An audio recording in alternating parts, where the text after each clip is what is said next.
Hey guys, welcome to Xcoders. So आज हम start करने वाले हैं part 2 of this course that is about Ethereum blockchain and cryptocurrencies. So इस part में मैं आपको ब्रीफ डिस्क्रिप्शन दे दूंगा इन तीनों चीज़ों का। इसका जो डिटेल वर्जन होगा उसके लिए एक अलग प्लेलिस्ट लॉन्च करूंगा मैं।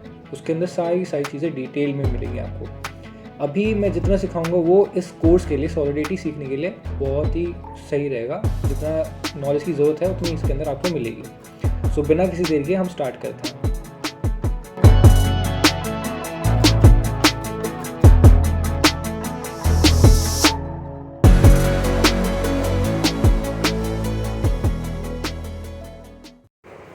सो यार, जब हम नाम सुनते हैं इथीरियम, ब्लॉकचेन और क्रिप्टो करेंसीज़ का, तो सबसे पहली चीज़ दिमाग में यही आती है कि यार ये चीज़ है क्या। सो उसी चीज़ को एक बार देख लेते हैं कि व्हाट इज़ ब्लॉकचेन। सो यार, ब्लॉकचेन से एसोसिएटेड तीन वर्ड्स हैं हमारे पास, जो है एक तो होता है decentralised, second immutable ledger and the third is distributed network. ये तीन वर्ड अगर किसी को समझ आ गए तो वो ब्लॉकचेन समझ जाएगा कि होता क्या है। लेकिन अगर हम आसान भाषा में समझना चाहें तो ब्लॉकचेन से जैसे समझ आते तो एक चेन ऑफ ब्लॉक्स है। इसका मतलब एक ऐसी चेन है ब्लॉक्स की जो डिसेंट्रलाइज्ड है, इम्यूटेबल है और डिस्ट्रीब्यूटेड है। ठीक है, अब इन तीनों का मतलब समझ लेते हैं ये तीनों चीज़ है क्या। सो डिसेंट्रलाइज का मतलब ये होता है कि वो किसी एक एंटिटी द्वारा चलाई नहीं जाती। मतलब वो किसी एक पर्सन की नहीं है। जैसे अगर हमारे गूगल है, मेटा है, ये एक बंदे के द्वारा एसोसिएटेड है, एक बंदे ने ये बनाई है। बट ये ब्लॉकचेन ऐसा कुछ नहीं है। ये एक ग्रुप ऑफ कम्युनिटी चलाती है। अब जैसे सतोशी नाकामोटो ने एक बिटकॉइन लॉन्च करी थी, तो बिटकॉइन उसने बनाई भली थी, लेकिन यूज़ सारे हम सभी लोग करते हैं उसको। सो इसका मतलब होता है डिसेंट्रलाइज। सेकेंड चीज़ आती है इम्यूटेबल लेजर। अब इम्यूटेबल लेजर मतलब होता है, इम्यूटेबल मतलब जिसे हम चेंज नहीं कर सकते, और लेजर मतलब खाता बुक।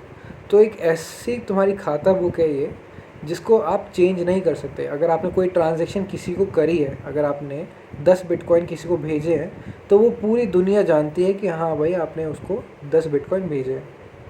तो इससे एक ट्रस्ट बिल्डअप होता है, एक इंटीग्रिटी बिल्डअप होती है ब्लॉकचेन के थ्रू।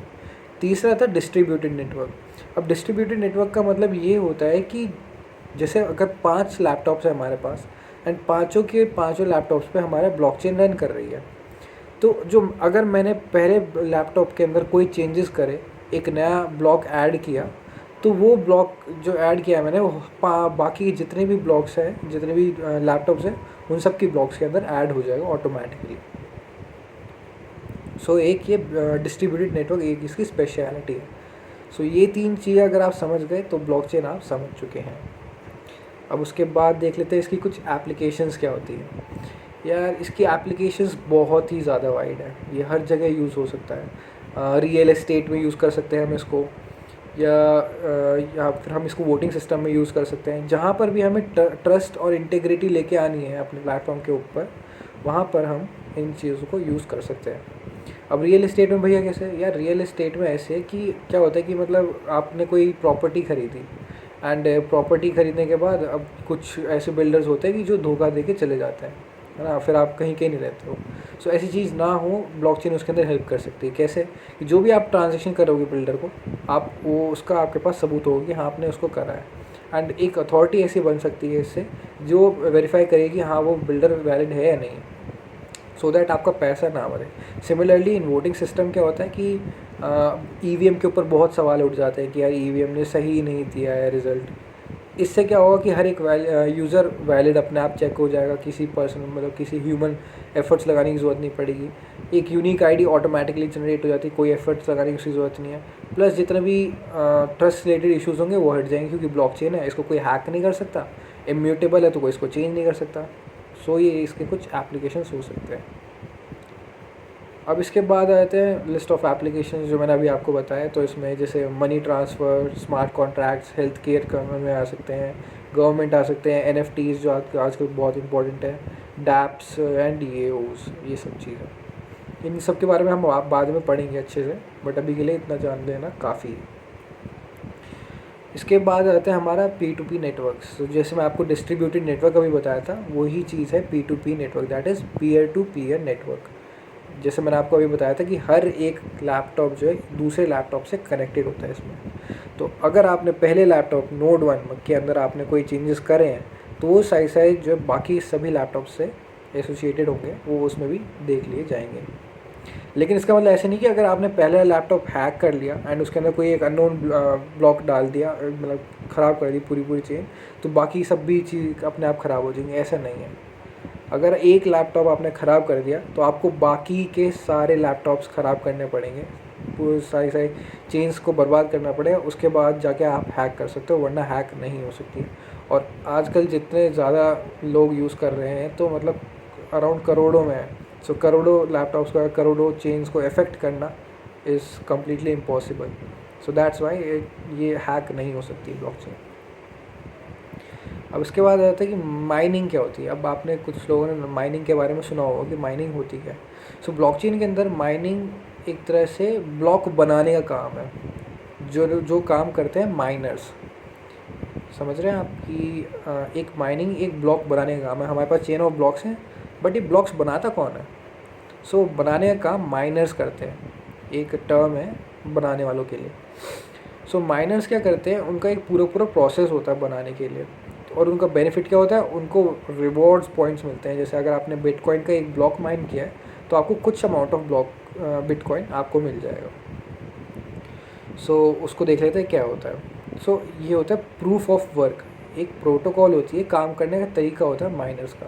तो ये क्या करते हैं, ब्लॉक बनाने के लिए उनको एक प्रोसेस से गुजरना होता है। वो प्रोसेस क्या होता है कि उनको एक मैथमेटिकल प्रॉब्लम सॉल्व करनी होती है, और वो मैथमेटिकल प्रॉब्लम ऐसे होती है कि सॉल्व करनी इजी होती है, बट उसके लिए बहुत ही ज़्यादा आपकी कंप्यूटेशनल पावर चाहिए होती है, लैपटॉप की पावर आपकी।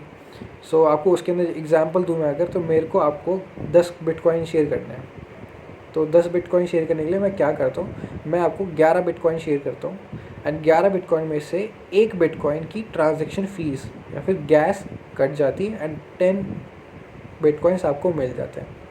अब जो गैस जो कटी है उसका कुछ पार्ट माइनर्स को चले जाता है, जिन्होंने वो ब्लॉक बनाया है और ब्लॉकचेन पे डाला है, और जिन्होंने डाला है बनाया है उनको एक रिवॉर्ड पॉइंट भी मिलता है बिटकॉइन के थ्रू।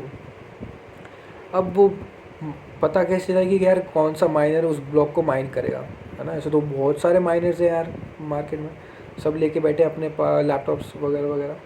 तो यार किसको मिलेगा, तो जो उस मैथमेटिकल प्रॉब्लम को सबसे पहले सॉल्व कर लेगा और सबसे क्लोजेस्ट वैल्यू लेके आ जाएगा, उसको वो ब्लॉक माइन करने के लिए मिल जाएगा। ये एक सिंपल प्रोसेस है। इसके बारे में डीप में जानने के लिए यार अभी ज़रूरत तो है नहीं, बट मैं आगे उसके बारे में जब कर रहे होंगे हम तब बता दूँगा। उसके बाद हार्डवेयर कौन सा यूज़ होता है यार, अब ये जानना थोड़ा सा इंपॉर्टेंट है। अब माइनिंग कोई भी कर सकता है, कोई भी माइनर बन सकता है। आप अभी अपने लैपटॉप लेके बैठ जाओ और माइन करना स्टार्ट कर दो, ब्लॉकचेन ब्लॉक्स बनाना स्टार्ट कर दो, तो आप कर सकते हो। लेकिन आजकल इतना ज़्यादा कंपटीशन बढ़ गया है इस चीज़ में कि अब आप नॉर्मल लैपटॉप के या फिर सीपीयू से उसको कर ही नहीं सकते। अगर आपको करना भी चाहोगे तो नहीं कर पाओगे, क्योंकि आपकी कंप्यूटेशनल पावर जो है सीपीयू की बहुत कम है अभी। उससे ज़्यादा आजकल जो यूज़ करते हैं वो जीपीयूज़ और एसिक्स करते हैं। जीपीयू क्या होता है, ग्राफिक प्रोसेसिंग यूनिट होती है। तो ये एक हैश रेट होती है, एक टर्म, कि आप एक सेकेंड में कितने हैशेस जनरेट कर सकते हो। इसके बारे में हम आगे पढ़ेंगे, अभी के लिए आप बस इतना समझ लीजिए क्या हो रहा है यहाँ पे। सो जीपीयूज़ जो हैं वो सीपीयू से ज़्यादा हैशेस जनरेट कर लेते हैं एक सेकेंड में। और अगर एसिक की बताऊँ तो अभी लेटेस्ट में वही चल रहे हैं एंड सबसे ज़्यादा वो जनरेट कर लेते हैं। मतलब अगर आप सीपीयू से ट्राई भी करोगे, आपने एक सेकेंड में आपने मतलब 15 सेकेंड में आपने एक मैं प्रॉब्लम सॉल्व करने का ट्राई किया, उतने में ये करोड़ों प्रॉब्लम सॉल्व कर देगा एसिक। सो यार मतलब कंपटीशन आप देख रहे हो यहाँ पे कि कितना ज़्यादा है। ओके, उसके बाद आ जाता है क्रिप्टो वॉलेट्स। अब क्रिप्टो करेंसी के वॉलेट्स होते हैं, जैसे बैंक अकाउंट्स होते हैं ना हमारे, कि आपका किसी भी बैंक अकाउंट में खाता है, उसी तरह से क्रिप्टो वॉलेट्स होते हैं हमारे, जिसके अंदर आप अपने बिटकॉइंस, इथीरियम, ये जितने भी क्रिप्टो करेंसी है उनको स्टोर कर सकते हो। तो अभी तक का जो सबसे फेमस चल रहा है उसे हम मेटामास्क कहते हैं। ये एक इसका एक्सटेंशंस भी आता है, एक गूगल क्रोम एक्सटेंशन आप इसका डाउनलोड कर सकते हैं, उसका भी मैं आगे बताऊंगा उसके बारे में। सो जितने भी आपके फंड्स होते हैं ना, उन सबको एक स्टोर करने का काम करता है। प्लस अगर आपको कहीं पे बिटकॉइन या फिर क्रिप्टो भेजनी है तो भेज सकता है, प्लस रिसीव भी कर सकता है। ओके, इसके बाद आ जाते हैं पब्लिक की। यार पब्लिक की एक ऐसी की होती है जो पूरी जितनी भी पब्लिक है उन सबको पता होती है। आपका एक मेटामास्क अकाउंट है, उसके अंदर दो तरह की कीज़ होती हैं, एक पब्लिक की और एक प्राइवेट की। पब्लिक की का काम क्या होता है कि वो जितना भी क्रिप्टो करेंसी भेजने के और लेने का काम होती है या फिर कॉन्ट्रैक्ट साइन करने का काम होता है, वो इसके थ्रू हो जाता है। मतलब ये हर जगह विजिबल होती है। और जो प्राइवेट की होती है वो बिल्कुल सिक्योर करके रखनी होती है आपको, कि किसी को भी नहीं देनी होती है आपको। क्योंकि अगर आपने वो किसी को भी बंदे को भी दे दी तो वो उसका आपके जितने भी अकाउंट में पैसे होंगे, जितने भी ईथर होगा या बिटकॉइन होंगे, सब आपका ख़तरे में आ जाएगा। ओके, और ये ज़रा जो काम आता है वो ट्रांजेक्शन्स वेरीफाई करने का काम में आती है, फिर ओनरशिप प्रूव करने के काम में आती है, हाँ भाई इस चीज़ का मालिक मैं हूँ। सो ये प्राइवेट की एंड पब्लिक की होती है। इनका जो यूज़ केस है वो हम आगे देखेंगे। फिर आती है इथीरियम।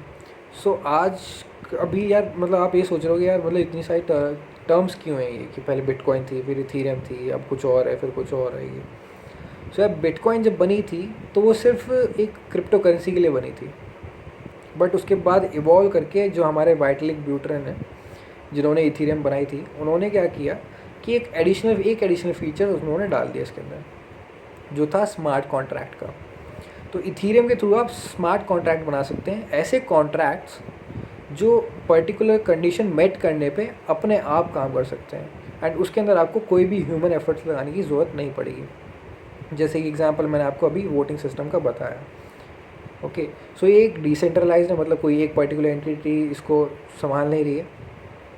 ओपन सोर्स है, मतलब आप कोई भी अगर एक्सेस करना चाहता है तो एक्सेस कर सकता है इसे किसी भी वक्त। ओके, और इसकी जो क्रिप्टो करेंसी है वो है ईथर। जैसे बिटकॉइन है वैसे ही ईथर है इसकी।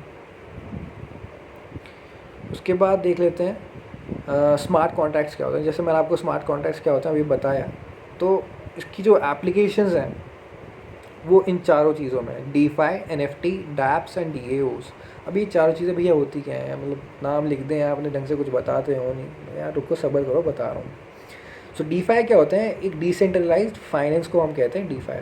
मतलब एक ऐसे फाइनेंशियल डिसेंट्रलाइज्ड नेटवर्क होता है ये, जहाँ से आप कोई भी, मतलब जैसे हम बिटकॉइन और इथीरियम ऐसे होता है, उन सबको हम कहते हैं। तो ये जो सिंबल बन रखा है इसमें, ये टेजोस का है। इसके बारे में मैं आपको बाद में अच्छे से बताऊंगा, अभी ज़्यादा लंबी वीडियो नहीं करना चाहता मैं।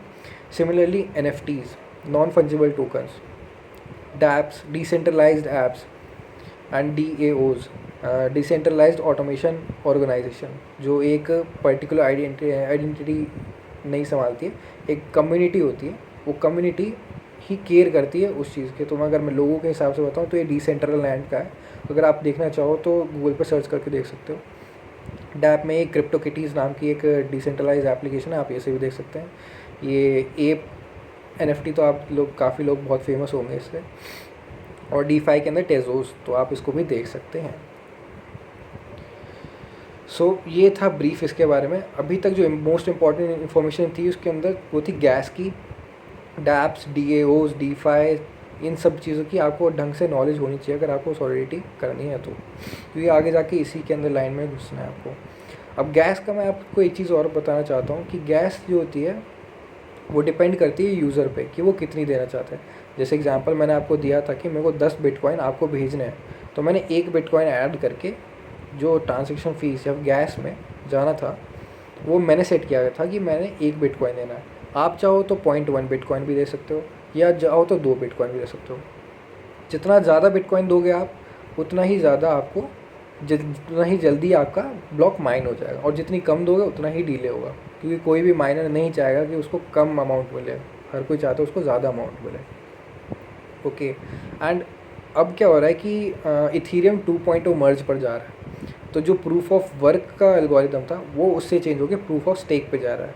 सो ये इथीरियम 2.0 मर्ज और ये प्रूफ ऑफ स्टेक, इन दोनों के बारे में एक सेपरेट वीडियो में लॉन्च करूँगा काफ़ी जल्दी, सो उसे आप देख लेना। इसके अलावा अगर आपको कोई भी इन्फॉर्मेशन की ज़रूरत हो कमेंट सेक्शन में डाल देना, या फिर हमारे IG हैंडल पे आप एक बार पिंग कर देना, मैसेज कर देना, हम देख लेंगे एंड आपको जो भी इन्फॉर्मेशन चाहिए होगी हम वहाँ पर प्रोवाइड कर देंगे। So thank you so much for watching, please like share and subscribe, bye bye.